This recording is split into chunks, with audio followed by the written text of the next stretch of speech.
Assalamualaikum warahmatullahi wabarakatuh. Selamat berjumpa kembali dengan kami di kanal YouTube 1001 Ide. Pada video kali ini kita akan membahas rangkuman materi mata pelajaran Ilmu Pengetahuan Sosial kelas 8 Sekolah Menengah Pertama. Kurikulumnya adalah kurikulum Merdeka Belajar. Tema yang kedua yaitu kemajemukan masyarakat Indonesia. Bagiannya adalah bagian yang A, yaitu keragaman aktivitas ekonomi masyarakat. Pembahasannya pada semester yang pertama. Sebelum lanjut pada video pembahasan, kami mengucapkan terima kasih atas dukungannya terhadap perkembangan channel ini, yaitu dengan menekan tombol subscribe dan mengaktifkan tombol notifikasinya untuk mendapatkan informasi terbaru dari channel ini.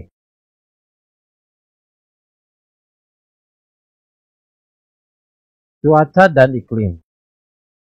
Cuaca adalah kondisi rata-rata udara pada saat tertentu di suatu wilayah yang relatif sempit dan dalam waktu yang singkat.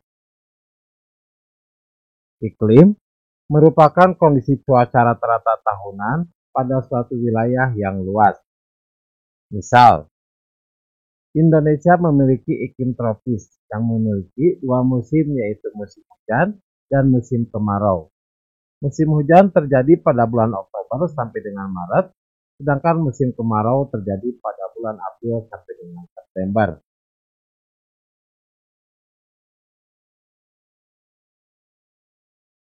Unsur cuaca dan iklim.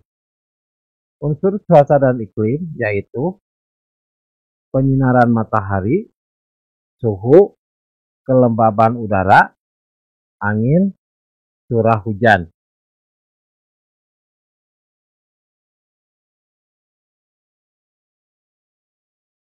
Pengaruh cuaca dan iklim pada bidang pertanian.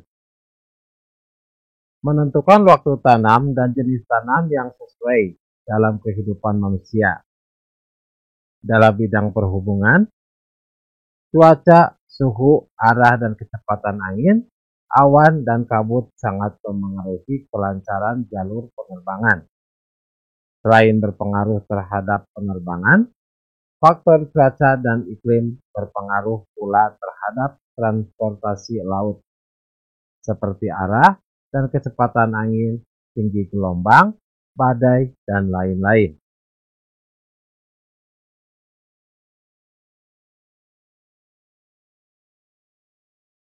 Pengaruh cuaca dan iklim pada bidang industri. Iklim memengaruhi mata pencaharian penduduk. Banyak industri tradisional yang masih bergantung pada kondisi cuaca seperti panas matahari, antara lain industri garam, genteng, batu bata, dan kerupuk. Pada bidang kesehatan, iklim dan cuaca juga berpengaruh terhadap kesehatan manusia. Banyak penyakit yang muncul di cuaca tertentu. Sebagai contoh adalah penyakit yang disebarkan oleh nyamuk seperti demam berdarah dan malaria. Pada bidang lingkungan hidup, perubahan iklim dan cuaca memengaruhi kondisi ekosistem di suatu tempat. Musim kemarau yang panjang menyebabkan gangguan siklus hidrologis yang berdampak pada keberlangsungan makhluk hidup di ekosistem tersebut.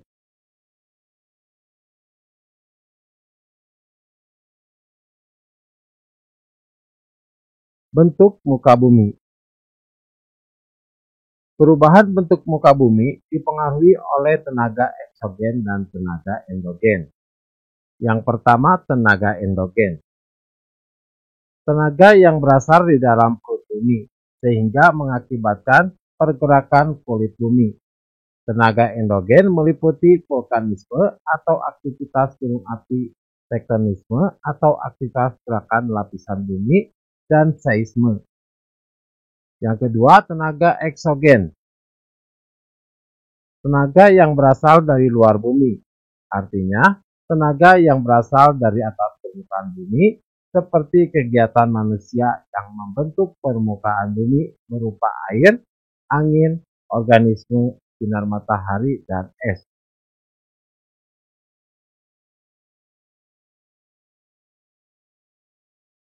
Bentuk muka bumi. Gunung. Gunung adalah bagian permukaan bumi yang berbentuk kerucut atau kubah yang terdiri atas satu puncak tertinggi yang dikelilingi oleh lereng. Ketinggian puncak berada di antara 600 mdpal atau meter di atas permukaan air laut. Pegunungan adalah dataran tinggi yang terdiri dari gunung-gunung berbaris sehingga membentuk gugusan.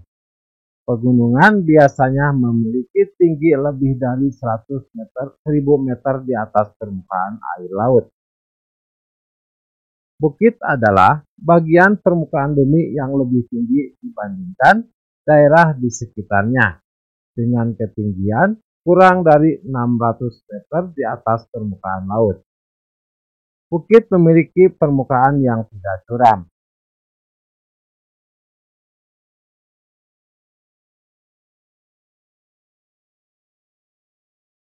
Dataran rendah. Dataran rendah adalah suatu daerah yang memiliki ketinggian 0 hingga 200 meter di atas permukaan laut. Dataran rendah memiliki karakteristik umum berupa tingkat kesuburannya yang tinggi karena tanah hasil endapan atau aluvial. Depresi kontinental merupakan wilayah dataran yang mempunyai ketinggian di bawah permukaan laut atau berada lebih rendah dari permukaan laut. Dataran bentuk ini sangat jarang ditemukan di muka bumi.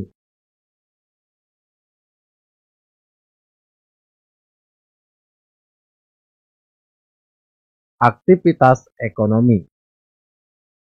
Kegiatan ekonomi terdiri dari 3, yaitu produksi, konsumsi, dan distribusi. Aktivitas kegiatan ekonomi masyarakat saat ini dipengaruhi oleh kegiatan masyarakat masa lalu, kegiatan ekonomi yaitu produksi, distribusi, dan konsumsi, serta pelaku ekonomi.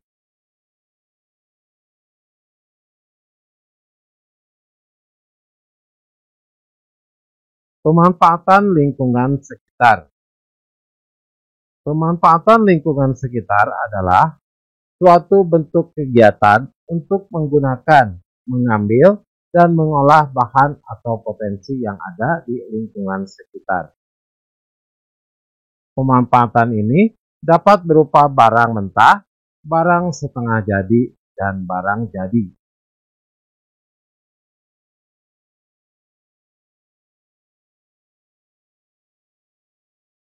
Pemanfaatan lingkungan sekitar.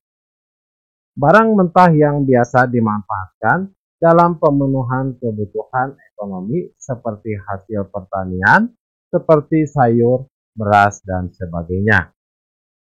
Pemanfaatan lingkungan sekitar untuk bidang jasa dapat dilihat pemanfaatan lingkungan sebagai tempat wisata, baik wisata edukasi, wisata religi, maupun rekreasi semata.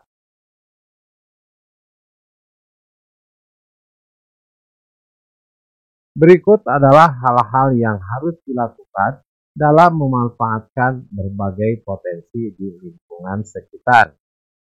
Yang A, menerapkan pembangunan yang berkelanjutan dengan prinsip regenerasi.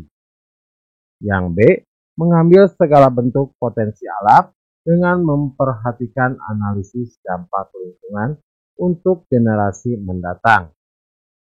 Yang C, memprioritaskan kebutuhan saat ini dengan mengambil keputusan secara bijak.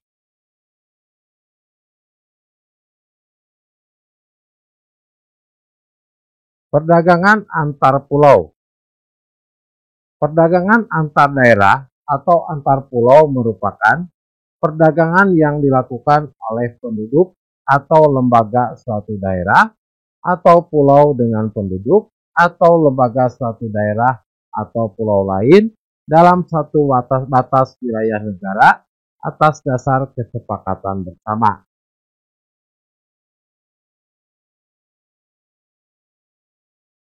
Tujuan perdagangan antar pulau. Yang pertama, memperoleh keuntungan. Tujuan utama dilakukan perdagangan adalah untuk memperoleh keuntungan. Keuntungan diperoleh dari selisih antara harga beli dan harga jual. Jika barang diproduksi sendiri, maka keuntungan diperoleh dari selisih antara harga jual dan biaya produksi. Yang kedua adalah memperluas jangkauan pasar. Perdagangan sampai ke luar daerah atau luar pulau dapat memperluas jangkauan pasar. Jangkauan pasar yang dimaksud adalah konsumen yang mengonsumsi barang tersebut semakin banyak dan tersebar di berbagai daerah.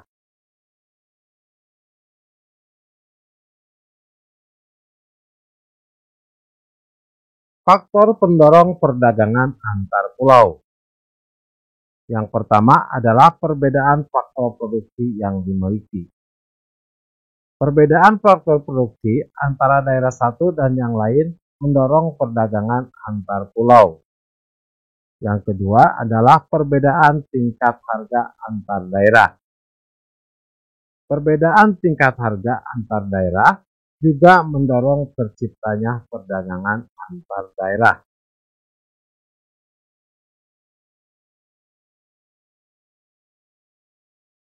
Manfaat perdagangan antar pulau.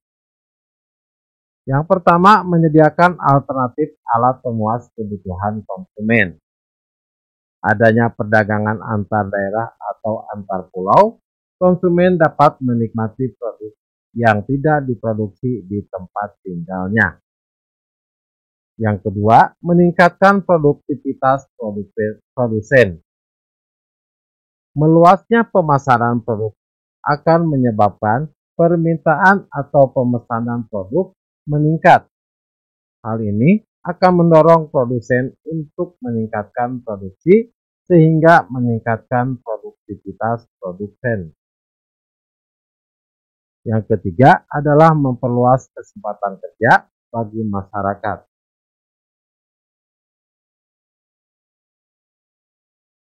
Peningkatan jumlah barang yang diproduksi dalam jumlah besar akan menyebabkan produsen butuh tenaga tambahan, sehingga akan ada lowongan kerja tambahan. Demikianlah rangkuman materi untuk tema yang kedua, mata pelajaran Ilmu Pengetahuan Sosial bagian yang A. Semoga video ini bermanfaat. Assalamualaikum warahmatullahi wabarakatuh.